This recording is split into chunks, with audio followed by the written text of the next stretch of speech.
People think V for Vendetta is about fighting a government. It's about fighting something much more dangerous. You see, the strongest prison isn't built with concrete or steel.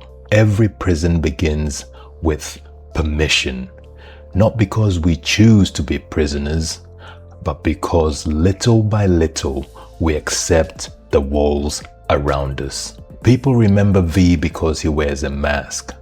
I remember him because he never asks for permission. Not permission to speak, not permission to act, not permission to be who he is. That's why the government fears him. Not because he's stronger, because it can't control a man who won't ask permission. Most prisons don't have bars. They're built one compromise at a time.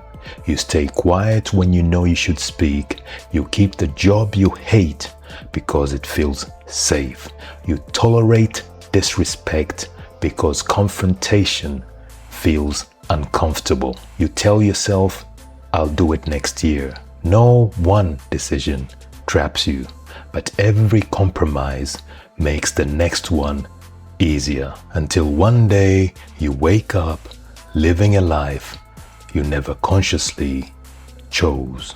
There's a reason V doesn't simply rescue Evie. He helps her confront the one thing that has always controlled her: fear.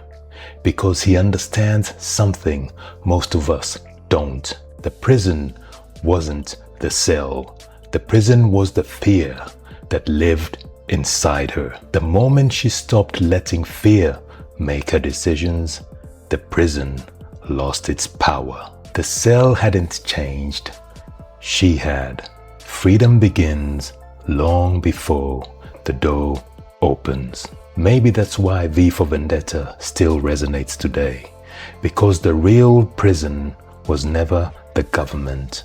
It was the belief that someone else was responsible for your freedom. Every prison begins with permission, and every escape begins the moment you stop giving it. So let me leave you with a few questions. What prison have you accepted today? What truth have you been avoiding because it's easier to be comfortable? What part of your life have you quietly handed permission over to someone else? And if fear wasn't making the decisions, what would you do tomorrow? I'd love to hear your thoughts, so please comment below. And if you're interested in understanding yourself a little better, please consider subscribing. I'm Andrew Kirei, and until next time, peace. Remember, the fix is never